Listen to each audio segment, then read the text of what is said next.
All right, let's jump right in. Sounds good to me. Today's deep dive takes us to the Faroe Islands, Uh, specifically to January 2024. Oh. We've got a listener who wants a quick rundown of, everything, really. Everything. Politics, economy, social happenings, you name it. Wow, a lot to cover. Yeah, it seems like a lot, but luckily we've got some great sources to work with. Oh yeah, what are we looking at? We've got articles from KVF, in.fo, and vp.fo.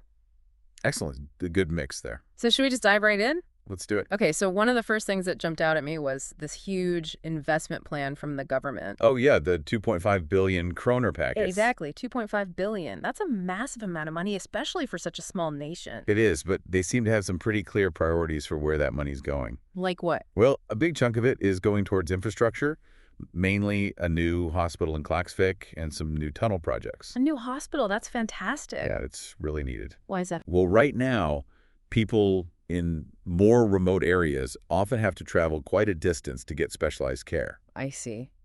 And the government's hoping that this new hospital will reduce wait times for treatment by maybe even like 20%. Wow, that's significant. Yeah, it would be a huge improvement for a lot of people. And what about those tunnel projects? Where are those planned? They're actually continuing the work they've already started on expanding the tunnel network between the islands. Right, to make travel easier and safer. Exactly, no matter the weather. So it's all about improving connections within the Faroe Islands. Yeah, and speaking of connections, Yeah. they're also opening a new embassy in Copenhagen. Oh, right. I read about that. Not just any embassy, though, right? No, they're moving to a much more central location, a much more high-profile area. Why do you think that is? It seems like a pretty clear signal that they're trying to strengthen their presence on the international stage. Makes sense. You know, having a stronger voice in global affairs. And attracting more attention from investors and tourists. Nice. Smart move. Now, shifting gears a bit, there seems to be some political drama brewing as well. Oh, yeah? Elections are coming up, right? That's right. And pre-election maneuvering is already in full swing. Definitely. Barer Asteg Nielsen, the leader of the Sambandsflokkurin, I hope I'm pronouncing that right. Sambandsflokkurin, yeah. The Union Party. Yes, He's already ruled out any kind of coalition with the Folkeflokken. the People's Party. Yeah, so no room for compromise there. Seems that way. But on the other hand, Jørgen Nicholson from Folkeflokken, he's being a bit more cautious, saying it's too early to talk about coalitions. Keeping his options open. Smart. Mm. And then you've got this brand new party that's emerged, Føroyar Framtid. Faroe Islands' future. Yeah. They seem to be focusing a lot on sustainable development and economic growth. Interesting. They could really shake things up. Definitely could. On the economic front, it's looking like a bit of a mixed bag from what I've read. How so? Well, they've got a record low unemployment rate, which is fantastic news. Yeah. But inflation is hitting them pretty hard. Oh, yeah, that's a problem. Harder than anywhere else in the Nordic region, actually. Wow. Do we know any numbers? Yeah, it reached 7% in January, Oof, that's pretty steep. compared to like 2.5% on average for the other Nordic countries. That's a big difference. It is, and it's a real concern because it could really erode people's purchasing power Right. and lead to some economic instability. Definitely something to watch. But at least some sectors are doing really well. Like what? Bakkafrost, the salmon farming company. Yeah, they're reporting record profits. That's not surprising. The salmon industry is a major part of their economy. Absolutely. And the Chamber of Commerce seems to be quite optimistic overall about the economic outlook. That's good to hear. But, you know, I do wonder about the long-term sustainability of relying so heavily on one industry. It's a good point. Diversification is always a good thing. Exactly. Now, there was this one story I read that really highlights, I think, the compassion of the Faroes people. Oh, which one was that? It was an article about churchgoers raising money for those suffering in Gaza. Oh, yeah. That was a heartwarming story. It really was, you know. Really shows that they're not just focused on themselves Yeah, they're thinking globally. and willing to help those in need. Even a small nation like the Faroe Islands can make a difference. Absolutely. And speaking of making a difference, how about that Faroes film winning the main award at the Göteborg Film Festival? Oh, yeah, some angler. That's huge! It is. It puts them on the map in a whole new way. And it could open doors for so much more recognition and collaboration in the future. Definitely. It really speaks to the richness of their culture and their storytelling ability. Doesn't it? It does. Now, this year's Mentanarnat Culture Night in Tórshavn, Sounds like it was a big success. Yeah, I heard about that. Sounds like they had a really diverse lineup of events. What kind of things? Oh, traditional music and dance performances, contemporary art exhibitions, As even workshops for kids. Sounds like they did a great job of showcasing their heritage and embracing modern creative expressions. a good mix. Yeah, something for everyone. And for history buffs, there's a new book out exploring the Viking Age in the Faroe Islands. Oh, wow, that sounds fascinating. Doesn't it? Yeah, what kind of stuff does it cover? Well, it promises to shed light on, the Viking raids and settlements that shaped the cultural landscape of the islands back then. Cool.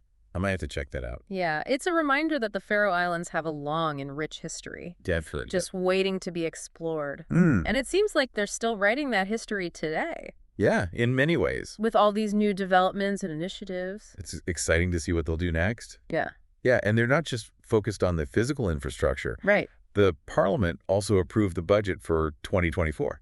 Oh, yeah. How's that looking? It looks like they're putting a lot of emphasis on strengthening the welfare system. Good to hear. And of course, funding all those big infrastructure projects we were just talking about. Those tunnels and the hospital and all that. Exactly. Always good to see a commitment to social well-being, Definitely. especially when there are so many other economic pressures to consider. Oh, yeah. Speaking of which, that proposal to raise the retirement age. That's causing quite a stir, isn't it? It is. It's quite controversial. What are people saying about it? Well, the government's argument is that it's necessary, To keep the pension system sustainable. Exactly, especially with people living longer these days. That makes sense. But the labor unions aren't happy about it at all. Why is that? Well, they're arguing that it's going to disproportionately affect people in physically demanding jobs. Yeah, those who have been working hard their whole lives. Right. And public opinion seems pretty divided on the issue. Understandably, it's a tough one. It is, with big consequences no matter what they decide. I wonder how it's going to play out politically.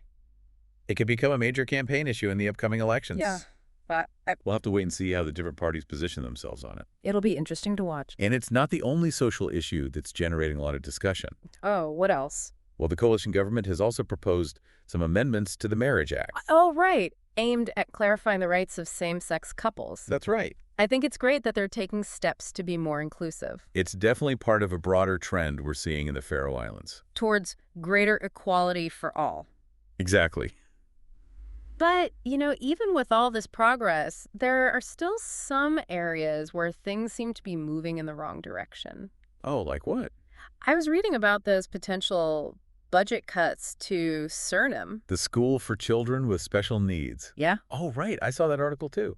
There's even been talk of possibly closing it altogether. That's worrying. It is. A lot of parents and educators are pretty upset about it. Understandably. The government says it's all about streamlining services and making them more efficient. But critics are worried that it'll jeopardize the quality of education for some of the most vulnerable students. It's a delicate situation for sure. It is. Hopefully they can find a solution that works for everyone involved. I hope so. Every child deserves access to quality education, no matter what their needs are. I agree. Now, before we move on from education, did you see that article about the Polar Stjernen? The research vessel. Yeah, Oh, yeah, the one that capsized in Klaksvik Harbor. that was quite a sight. I know, pretty shocking to see that image. It is. Luckily, no one was hurt. That's a relief. But still, it raises some questions about safety protocols, doesn't it? Yeah, and I wonder about the impact on marine research. Right. I mean, the Faroe Islands really rely heavily on their marine resources. So any disruption to research could have significant implications. Exactly. The Polish Stjernen plays a crucial role in gathering all sorts of data Yeah. about fish stocks, ocean currents, all that. Yeah, hopefully they can get it back in operation soon. Fingers crossed. So we've covered quite a bit of ground here, haven't we? We have from capsized boats to political debates. From economic indicators to cultural celebrations. It's been a whirlwind tour of January news from the Faroe Islands. What stood out to you the most? I think what's really struck me is the sheer dynamism of this small nation. Yeah, I know what you mean. They're not content with just sitting still, They're actively investing in their future, grappling with some really complex challenges. and they're making their voice heard on the global stage. It's inspiring, It is and there's such a strong sense of community there, too. a shared determination to build a better future for everyone. I agree. But amidst all this progress, Right. there's also this deep connection to tradition and heritage. It seems to run through everything they do. That's what makes them so unique. They're finding ways to blend the old and the new. To preserve their cultural identity while embracing the opportunities of the 21st century. It's fascinating. It is. They're showing the world that progress doesn't have to mean abandoning your roots. You can move forward while still honoring where you come from. Exactly. Speaking of moving forward, what about that news about Ska? Oh, yeah. The former politician. Yeah, he's written a new book. Ta Ige Gahiti Jesus. When I Met Jesus. That's quite a title. It is. It seems like he's exploring some pretty big questions about faith and spirituality. Makes you wonder what prompted him to write it. What led him to this point in his life? It speaks to that broader human experience, doesn't it? It does. Even in a place as remote as the Faroe Islands, people are still wrestling with those universal questions. About meaning and purpose. Exactly. We're all connected in that way. We are. And speaking of connections, what about all those people connecting with the Faroe Islands themselves? You mean the tourists? Yeah, tourism is booming there. Record numbers in 2023. Seems like word is getting out. About those incredible landscapes The vibrant culture. and the unique charm of the Faroe Islands. It's fantastic for their economy. It is, but it also presents some challenges. Like what? Well, managing that growth sustainably. So that it doesn't overwhelm the island's infrastructure Exactly. or disrupt their way of life. It's a delicate balance. It is. It seems like that's a theme that keeps coming up. Yeah. This idea of balancing progress with preservation. Embracing the new while honoring the old. It's a delicate dance. A dance they seem to be doing quite well so far. They are. They're definitely aware of the potential downsides of rapid growth. And they're taking steps to mitigate those risks. Yeah, it seems like they're really committed to charting a course that prioritizes sustainability, And the well-being of their people. both now and in the future. It's impressive. What do you think the next chapter holds for them? Well, the upcoming elections will be a big turning point, for sure. Yeah, that'll give us a good sense of the direction they're headed in. It'll be interesting to see how the different parties address those key issues. Like climate change, Economic diversification, social welfare. all those things that are going to shape their future. And beyond the elections, I think it'll be fascinating to see how they handle their growing international profile Yeah. Will they be able to maintain their unique identity? while engaging more deeply with the global community. It's a tough balance to strike. It is. But, you know, based on what we've seen even just in this past month, I'm optimistic. Me too. They've shown that they're adaptable and resilient. And forward thinking. They're not afraid to embrace change. But they're also staying true to their roots. It's a powerful combination. It really is. This deep dive has been incredibly eye-opening. I agree. I feel like I've learned so much about the Faroe Islands. More than just the headlines. It's like we've gotten a glimpse into their soul. Their spirit. Exactly. It makes you want to go there, doesn't That it? does. Experience it firsthand. Hike those dramatic cliffs. Breathe in that fresh ocean air. Maybe even catch a glimpse of the northern lights. Now, that's a trip I'd love to take. Me too. But until then, We'll just have to keep following their story. watching as they continue to make their mark on the world. One thoughtful step at a time. And if you're interested in joining us on another deep dive, To another corner of the world. just let us know. We're always ready for a new adventure. Until next time.